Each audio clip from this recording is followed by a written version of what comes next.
Welcome to Python Basics with EJD. We're still talking about Python control flow. Talks about how things flow in Python, right? How, in the last video, we already looked at conditional statements in Python, which evaluates, expressions based on whether they are true or false and things like that. So still talking about control flows in general, we're looking at loops in Python. So we can have loops in Python, which gets to do a set of operations depending on certain conditions too. So let's open our IDE, which happens to be Google Colab. So I just type Colab and it shows google.research.google.com. And then we're talking about loops in Python, the 21st video in the series as far as Python basics with EJD is concerned. All right. So here we have loops in Python. Okay, so our objective here is to learn how to execute code repeatedly using while and for loops. Okay, so there are basically two types of loops, the while loop and the for loops. So, and they help to execute codes repeatedly, and that's the whole idea of loop. So first of all, let's talk about a while loop.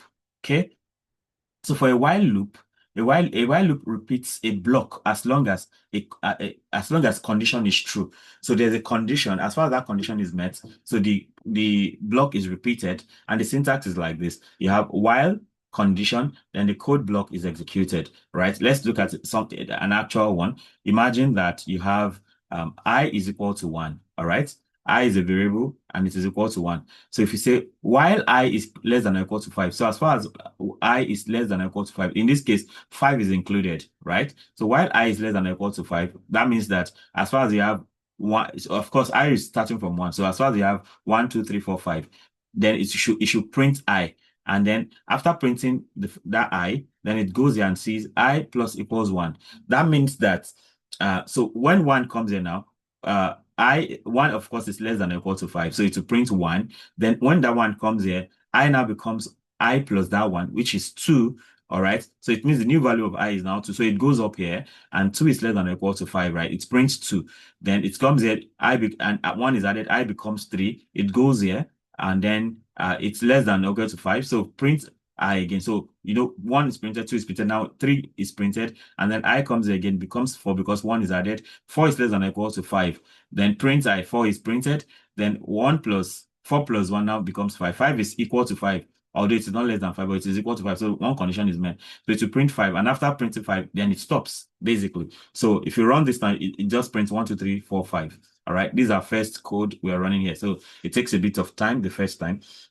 Okay. So yeah, that's it. So we have 1, 2, 3, 4, 5 printed because the condition is as far as I is less than or equal to 5, print every value like that. Okay, so things get a bit more interesting. What if we want to print the 12 multiplication table? That is what we are doing right here.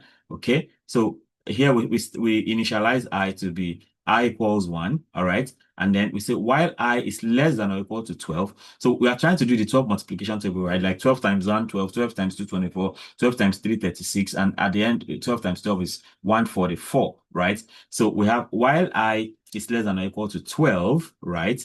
And don't forget, for conditional statements, they always end with full colon. So you don't ever want to forget that. So while I is less than or equal to 12, then you want to print a result, which is 12 times I. So it means that, so 1, 2, 3, 4, 5, 6, 7, up to 12. So you have results 12 times I. And then you now do an F string here to display the results in a very interesting way. So it's a print 12 times I is equal to whatever result you have here. So if you bring 1 here, 12 times 1, we give it 12.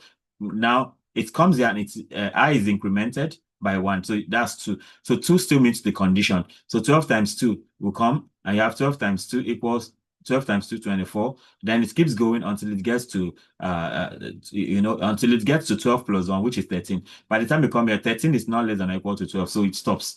But it means 12 is less than 12 is equal to 12, so it still does up to 12 times 12. So if you just run this now, you get that, so you get the 12 times 12 times 1, 12, 12 times 2, 24, 12 times 3, 36, and so on and so forth. Okay.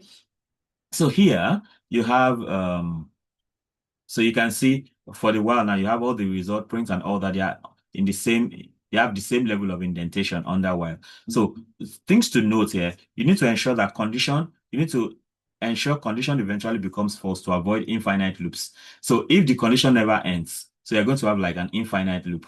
So, and that's a lot of trouble. If imagine if I just make this one into 12 million, of course it is finite, but it is going to take so much time. So make sure there's a condition, there's a point where the whole thing ends. Very important. So because once what you want done is done, it should be able to stop. So while true can create intentional infinite loops. So while true can create intentional infinite loops. So if you want infinite loops, you can have that. Okay. So let's talk about for loop. So we've talked about the while loop. Okay. So which repeats a block as long as condition is true.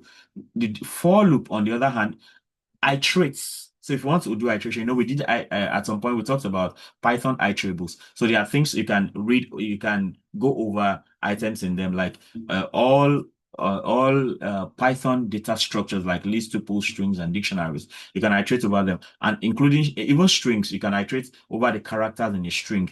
So talking about a for loop now, so it iterates over sequences like list, tuple, strings, or ranges. And the syntax is this. So for item in the sequence, whatever the sequence is, whether it is string or list or tuple, then you execute a particular code block. So an example of that will be this. Example with list. So imagine you have a set. This is you have a list, right? So you have fruits. The list is called fruits. That's the variable name. So fruits is a set of apple, banana, and cherry. So for fruits in fruits, now this fruits now is what you can call like an iterator, right? So it is what you use to index each fruit. Okay, so you could have used X or Y there, it doesn't matter. So as far as you could just say for X in fruits, print F, So I'm going to do that. So for fruits in fruits, print fruit, not fruits now. If you say print fruits, okay, let me do the correct thing first. So, I mean, you expect it to run over that apple, banana, cherry. So if I say for fruits and fruits, print fruits. So it means that for each fruit, it is going to print the list of fruits 3 times, right? So that's what you're going to have. So it prints apple, banana, cherry, apple, banana, cherry. So for each fruit, it prints the whole fruit. That's what is happening here. So you want to be careful with that. So maybe to avoid that trouble, you can just say for F in fruits. So this F is used to index each of the fruits now. And for F in fruits, then you print F. And that just gives you apple, banana, cherry. So to avoid that confusion, so that's to tell you that your choice of what you use as the iterator doesn't matter. So just be consistent. So you can say for character in fruits, print character, whatever. So then you can also use range, right? You can use range. Maybe you have a particular range. So you can say for, just like what we did the other time for while. So we said while I is less than or equal to 5, then print I. So here we can do the same. Say for I in range 5, print I. Okay, so you can see this one requires less stress compared to that. Here now you have to do the after the while, you now have to even do the incrementation, but you don't have to do that. You don't have to increment for loop, right? So in this case, you have for I in range 5, print I. So, but in the when you use range, right, it is not going to print. It's not going to print.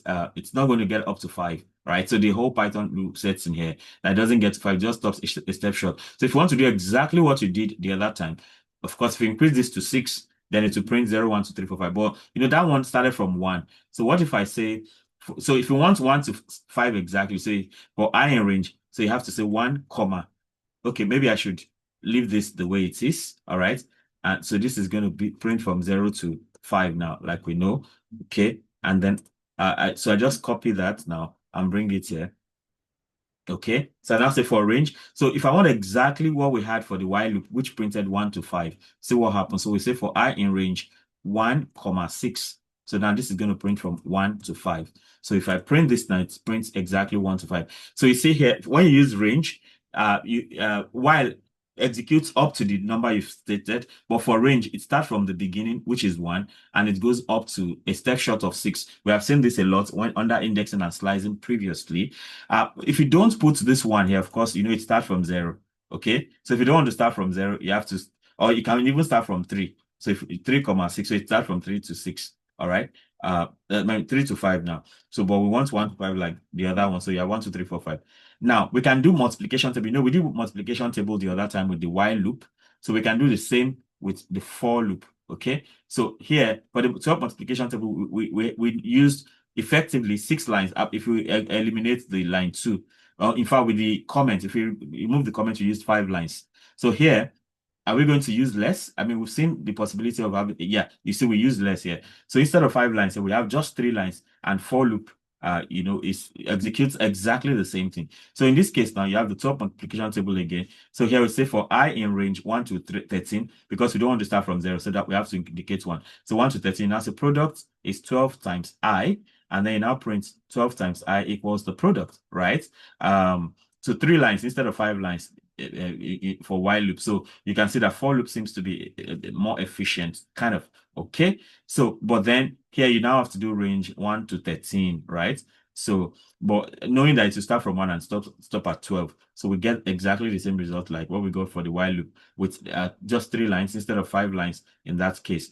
Now, this takes us to the idea of nested loop. So we've done nesting a lot. So we did in the previous video where we talked about conditional statements, we did nested ifs. So where you have an outer if and an inner if. So in this case, we can have nested loops. So loops inside loops for multidimensional iteration are possible. So you can actually use while and if, I think, yeah, you can use while and for, right? You can use for loop inside while loop, you can use while loop inside for loop, and you can use while inside while or for inside for, right? So let's do loops inside loops for multidimensional. So I'm just going to focus on for inside for. So in this case, now maybe you want to print a set of numbers side by side. So you have for I in range 1 to 4. Of course, it's going to print. So for this one now, so it means here this is going to be technically, I'll just put this in comments. This is going to be so you're going to have 1, 2, 3 for this, okay? And then you have exactly the same for the next 4 too. So for I in range 1 to 4, so you have 1, 2, 3. So here too, for J in range 1 to 4, you have exactly the same 1, 2, 3. So for those two now, you now print I equals I, J equals J. So that means you are going to have, so you start with 1, you have 1, 1, 1 to 1, 3. Then you move to 2, 2, 1, 2 to 2, 3. Then you go to 3, 3, 1, 3 to 3, 3. That's exactly what's going to happen in this nested situation. So see, I is 1, J is equal to 1. I is 1, J is 2. So 1, 1, 1 to 1, 3, 2, 1, 2 to 2, 3, 3, 1, 3 to 3, 3. Just like I said. So if you don't want to have, if you don't need all this I, so you can just do only the J like that. So you just have only the numbers listed. But if you want it, you can leave it just the way it is. So use cases for this will be, so it means you can use this to declare matrices. So you can use it to declare matrices, grids, combinations, and multiplication table. I love this whole multiplication table thing. So we can use a nested loop, right, to create a 1 to 12 multiplication table. Just in how many codes? Lines of code. 1, 2, 3, 4, 5, 6, 7. So in 7 lines of code, we can have 1 multiplication table, 2 multiplication table, up to 12. So that's 1 times 1, 1, 1 times 2, 2, up to 1 times 12, 12. Then you go to 2, 2 times 1, 2, 2 times 2, 4, up to 2 times 12, 24. Then you have, up to 12 now. 12 times 1, 12, 12 times 2, 24, 12 times 12, 144, like that. And what are we doing? In line 3, we have for I in range 1 to 13, because I want to go from 1 to 12. Then for each of those I now, so you print F. Of course, we have this \n to make it to go to a new line. So you have the I multiplication table. So this is the header now. So the I multiplication table, that means, so if you take 1 now, you say the 1 multiplication table, and then you print this dash. We did this under strings. So you want this dash 26 times to underline this heading. That's what this is doing. So I can even put the comments here. So underline the header. Okay. Underline the header. So here, this is basically the header. So it's just like the title of the multiplication table, right? So once all of that is done, you now say for J. So for J, so this is the first, the outside loop now. So the inside loop is now for another J in range 1 to 13. That's another 12. So for every one you pick here, so you're going to have 1 and 1, 1 and 2, 1 and 3, up to 1 and 12. Then you go to 2 up here again. 2, 1, 2, 2, 2, 3, 2, 4, up to 2, 12. Then until you get to 12 times 1 and all that. So you have product I star J, print F I star J equals product. And then now you see this print is not at the same. In fact, I'm going to show you what that is now. So if I run this now, so in one blow, you have all the multiplication tables. So the one multiplication table, this is what line 4 is doing. And this rules under this line, dotted lines, this is what we are doing. That's the underlining header. And then this is all the I times j. So 1 times 1 up to 1 times 12, 2 times 1 up to 2 times 12, 3 times 1 up to 3 times 12, 4 times 1 up to 4 times 12. Okay. Then 5 times 1 up to 5 times 12, up till 12 times 12. You have the 12 multiplication table. So we can have the multiplication table like that, right? Now, see, you can see this print is at the same level as the initial first indentation, because if it is indented this way, the result is going to be different, right? So if we do this, see what happens. You have it gives it another meaning entirely. So you still have the one multiplication table, but then you now have space, blank print spaces in between. So if you want blank spaces in between, that's what that does for you. Okay. So we can have it this way so that it can be compact together like that. Okay. All right. So that's multiplication table, doing multiple multiplication table using nested loops like that.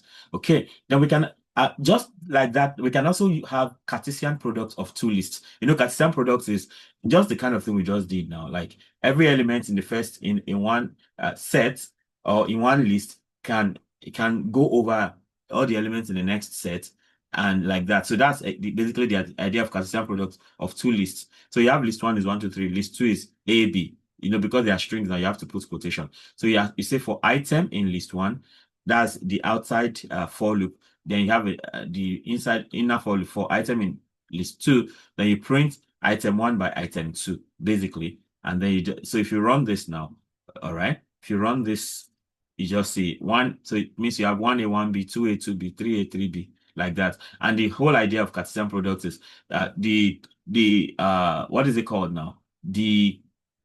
I'm looking for the word. The number of elements, there's a keyword, there's a word for it, I've forgotten. So the number of elements in a Cartesian product is basically the product of the individual number of elements in the individual sets. I'm trying to remember that word. Okay, if I remember in case. So in this case, this is going to be 2 times 3, 6. That's why you have 6 elements in the Cartesian product. So still talking about Cartesian product, imagine you want to pair 3 guys and three girls. I decided to call them gals, right? So for the girls set, list rather, you have Ben, Sayon, and Emeka. And for the girls, you have Angel, Christy, and Ceci. So in this case, now to do a nested for loop, you have for guy in guys, for girl in girls. Then so it means for each guy here, you go over all the girls. For each so like that basically. So for guy in guys and for girl in girls, okay, print girl and guy and girl. So we have this. So it means Ben, Angel. So possibilities of pairing: Ben and Angel, Ben and Christy, Ben and Ceci, Saya and Angel, Saya and Christy, Saya and Ceci, Emeka and Angel, Emeka and Christy, and Emeka and Ceci. These are the possibilities you have in this situation. Okay.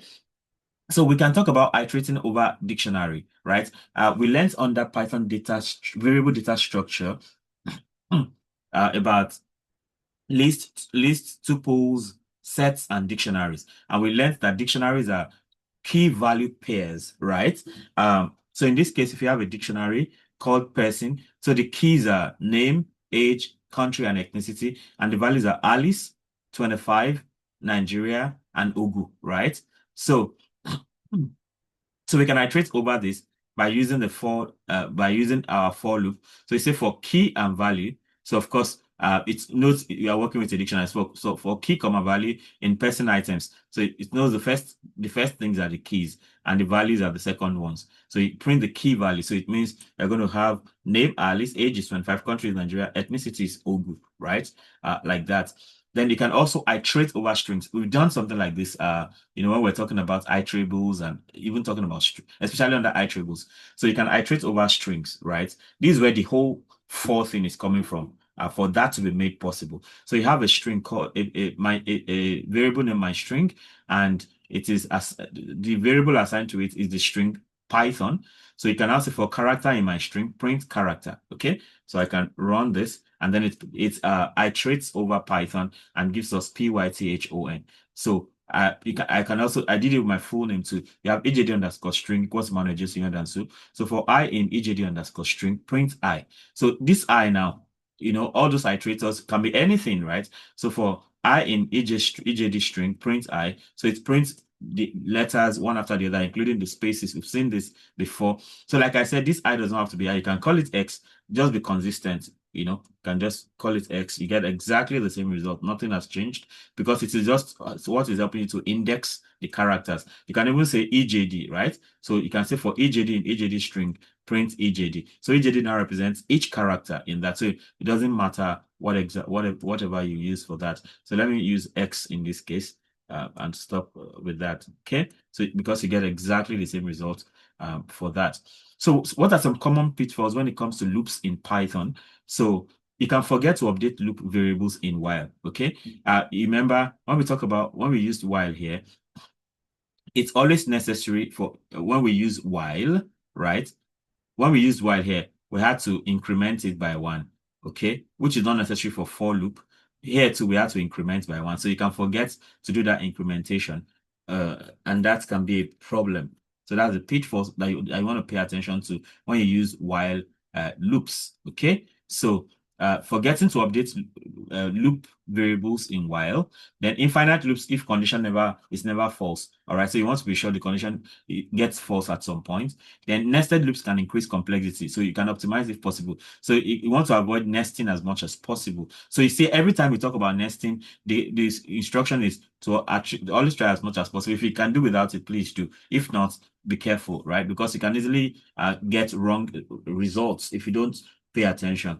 So in summary, while is for conditional repetition, for is for sequence iteration, while is conditional repetition for conditional repetition, and for is for sequence iteration. Then we can have nested loops for multi-dimensional repetition, right? So that's that about for loops. For loops, I mean that's that about loops in Python. Loops in Python. Thank you so much for listening thus far.